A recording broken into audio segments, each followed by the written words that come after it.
Grabbing up on this is how look they already won, so they kind of double team. What was the topic you and straight from this? Big win for the Minnesota Lynx, hard earned win, and then their first win of the season, knocking off the Washington Mystics 80-78. It's crazy watching the split of emotions here. Crowd was on 10, and all the air was out the building immediately after that putback. Let's start with Chicago and then Ray. What's your thoughts on this one? Yeah, truthfully, they deserve to lose this game. I'm just being honest. After the first quarter, they came out kind of lackadaisical. Just 0-16. You could just tell that they felt like they could just cruise to a win there at home. They didn't really take this team serious. Down Diamond Miller, their top pick. They're a little wounded, so they just thought they could walk in here and get the win, and that wasn't what they. That's not the case, man. The Lynx play hard. They scrap, led by McBride and Fees, who pretty much had their way throughout the game. And then once they got confidence, the others followed, and then the Mystics were in the dogfight for pretty much the second or third quarter, which they lost. Then in the fourth, the Mystics feeling desperation that they about to lose to 0-16 at home. They started playing like how they should have played from the very beginning. And you saw Atkins hitting shots. Deladon had her moments, even though she was pretty much off the majority of the game, 4 for 12. Shakira Austin has been continuing her consistent, steady play. If she's not getting a double, she's pretty damn near close to it each game. So she's been probably the most consistent Mystic so far this season. Cloud broke out, scoring the ball, 14 points, 9 assists. Brittany Sykes was off. She had a big 3 late, but for the most part, she was off. And their bench, man, their bench play, they haven't really been giving them much this year. They need them to step up, especially on the offensive side of the ball. So the starters don't have to play 30-some minutes every night, man. You know what I mean?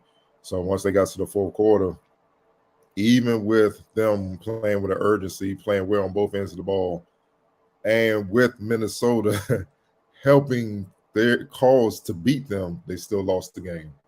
I mean, Minnesota had some silly turnovers down the stretch, missed free throws. It was the game was right there, and the Mystics still lost. That's what I mean by, they talk about the basketball guys not rewarding, just bad habits, so to speak. That's what you saw tonight. It saw tonight. Half effort and stuff. That's basically what you saw tonight. There's no way that they should have lost this game, man. 9 for 30 from 3. I don't know well, I do know what it is, but teams got to cut out this infatuation with just shooting a lot of threes, man. We're literally seeing teams not just lose games, lose playoff series, lose championships for this. You got to be able to switch to southpaw. You have one of the most efficient players in the game to ever play the game. Find her, get her some good looks. You know what I mean? Get her some easy looks. Shakira's got it going. I don't understand why they're not feeding her a little bit more. You know what I'm saying? Because she's consistently shown she could put the ball in the basket, and if not, she's gonna get to the free throw line, and she's a capable free throw shooter. So, they have a lot of work to do, and that goes why I'm sounding a little frustrated. I know it's early. They trying to integrate Maisha. I get all that, but the reason why I'm frustrated, they haven't been playing well enough to come into the game and carry it like that. You know what I mean? Where they just think they can cruise, and that just shows the level of arrogance that shouldn't even be there right now. This ain't 2019. That's long. That's a long time ago. This is a totally new team, new coach.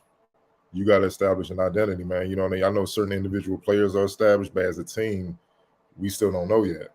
So you got to be out here getting wins and stuff. Now you're basically what you are. You are what your record says you are. You're a 500 ball club.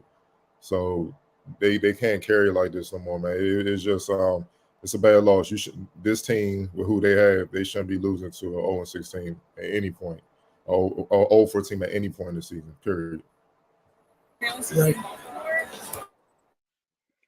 Yeah, I agree, man. They just didn't look locked in from jump, and they found themselves in a hole. And like when you come out like that, you get this type of result. The game is jumbled up, nothing's fluid, nothing's consistent.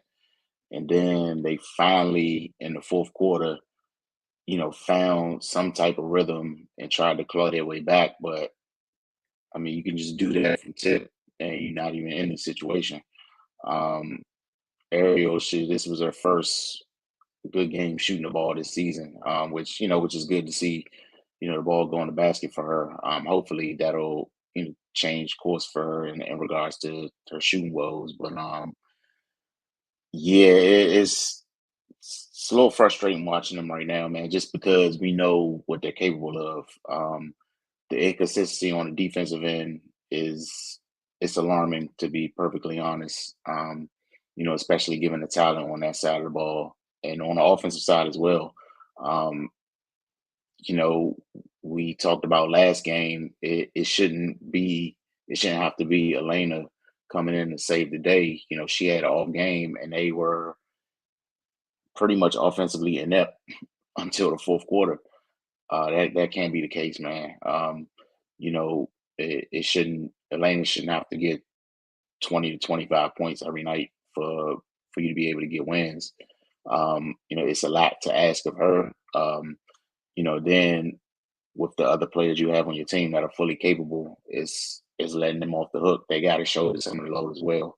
And the bench play needs to step up. This team has a lot of unanswered questions right now. Like Cardell said, man, it's a lot of familiar faces, but it's a different team, man. Like, they got to figure out who they are and get some consistency, and maybe we'll start to see some wins piling up. But as of now, yeah, man, they just flying by the seat of their pants. To be perfectly honest, man, they haven't shown that there's something they can rely on this season. You know, and that's going to lead to continuing to float around the 500 mark. Like you gotta be able to, excuse me, you gotta be able to put your stamp on something. So yeah, hopefully they turn around.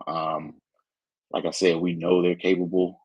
Just gotta fine tune some things, and yeah, they're struggling shooting the ball and struggling defending. So that's why they are where they are at this point in the season.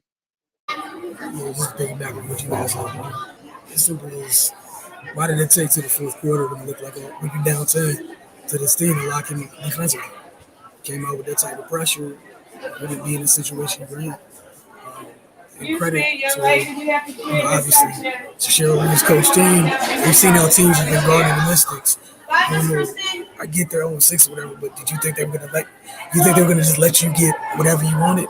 They almost put like a Ziploc bag around the paint for like 3 quarters, and outside of Cloud, she was only guard willing to go in the paint and try to score. We saw Sykes hit the big shot late. But one of the things that was kind of weird to me was throughout the course of the game, her Aggies not so much as times this game, but they get in rhythm, catching shoot opportunities and hesitate.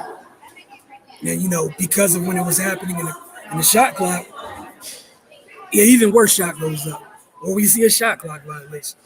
Um, but like you guys said, they need to decide. Right now, you're 3-3, and right like you started the season by making headlines for the right reasons. So now you're making them for the wrong reasons. The first win of the season for the Minnesota Knicks. Um, Player of the game for you guys. Before you move on with that, What? I was coming from the Wizards pre-draft workout. I was walking out the building, and the Lynx were working out. All right, they was practicing, getting ready for the game, doing shoot around, whatever. But they were practicing. You can see through the curtain. They was running, warming up, and stuff like that. They closed. They had every curtain closed. They wouldn't even let the security guards working in the building watch practice. Like I'm talking about, like we would peek through the curtains. People came up and like, "Yeah, this is closed practice. You got rolled." Like, I literally saw two security guards, their assistants or whatever, the Lynx personnel walk up the steps, run up the steps, walk around the upper border, making sure nobody's looking down there to make sure nobody knew what they was doing. They took this game serious. Like they wasn't playing. And I know this is a rebuilding team. They trying to build back up to the glory days when they had Maya and Rebecca and all Simone and all those ladies that the dynasty times. But the head coach is still there, like one of the best coaches of all time. Like she's still there. She still has a standard of excellence. Rebecca Brunson, key member of the dynasty, is on the bench.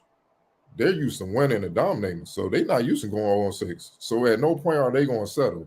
So you should know better than to come in and have this type of effort, man. That's why I say they should lose. And I'm seeing this walking out the building. I'm like, I hope the Mystics ready. They're not playing. They're serious. And with them being serious and stuff like that, this shows you the Mystics still had the talent to win because they still had the opportunity to win if they just did what they were supposed to do. That's why it's frustrating. Yeah, and simplest thing I think I tweeted like is midway through the first quarter. I was just talking about the offensive rebounding. And lo and behold, all the crap that happened in this game, what it come down to? Sykes gets a big block and nobody's there to get the ball. Mitchell scoops it up and goes right up. And both teams, go ahead. That's what I mean. What you was talking about earlier, both of y'all, when y'all talking about the defense. If you look at that play again, when Sykes got the block, she's Mitchell's going into her body, so it took like all her length to just get her fingertips on the ball. Yo, now why are you still on Shepard? Once you go down there and be big, you still 6'5". Go down there and make sure. Look, like for me, I'm going down there. Worst case scenario, you're gonna go to the free throw line and have to earn it from there. You're not gonna put an easy layup, offensive putback, an easy layup. You see what I'm saying? So you should have went, ran down that joint, been ready for her to recover. She got the board, I'm right here. You want to shoot on both of them. You see what I'm saying? And I know Sykes would have got back up in there, and then you'd have just had a force of a tough shot. Worst case scenario, they call a BS foul. You go to the line and win it. If you knock down the free throws, you shake your hand, we keep moving. But more than likely, we're going to get that tie up or that block, or you're just going to go out of bounds, the time will run out. So that's what I mean by they got a lot of things to figure out, man. Because why are you standing there stuck? Like, Shepard she not shooting. I mean, not with the clock winding down. She's not going to have enough time to even try to get a shot off, or if they got the ball to her. So y'all should have crowded her, man. Not only that, and I love Shepard's game, but she doesn't look to score. For 3 quarters, we watch her like she scored. Kind of, I guess, it's here. You know what I'm saying? And I'm not trying to be mean. Just and she's also what makes, it kind of helps her offense. She's a connector by nature. That's what she's been. She's a good defender, but she's a connector on the offensive end. Like you said, Cardell, I think when Shakira was guarding, she was giving her all types of room and coming down and helping. And in that moment, like you said, all of that 6'5" needs to be at the rim in that moment. But that's the little things. And again, we talk about just the lack of focus. It cost them one. And then maybe this is a good thing. They get like 8 days to think about it. The next few games on the road, but they're here. They soak in this L right here for a while because it shouldn't have happened. And again, it was doing the little things. And like you said, to the talent level, as bad as things got, damn near won a game. It probably shouldn't even been in, honestly. And again, Minnesota showed you why they had the second pick in the draft, why they've been up and down the way they have. They tried to give it back to him, and he found a way to give it back to them. But it's for Minnesota. The two things I want to say was you can kind of see some of the young pieces they have where they're going. I know since Dork has been in the starting lineup, it's kind of open the floor a little bit. Obviously for fees, I know Diamond didn't play tonight, but you see the difference between Dork and Shepard. It allows Shepard to be the connector she wants to be. Dork is out there; she'll happily pull it. But again, for Washington, man, what is that? 7-8 days? Then you're on the road. You're here, and then you're on the road for a couple road games, and you come back, and your next home game is at home against the Mercury. Which, BG still BG.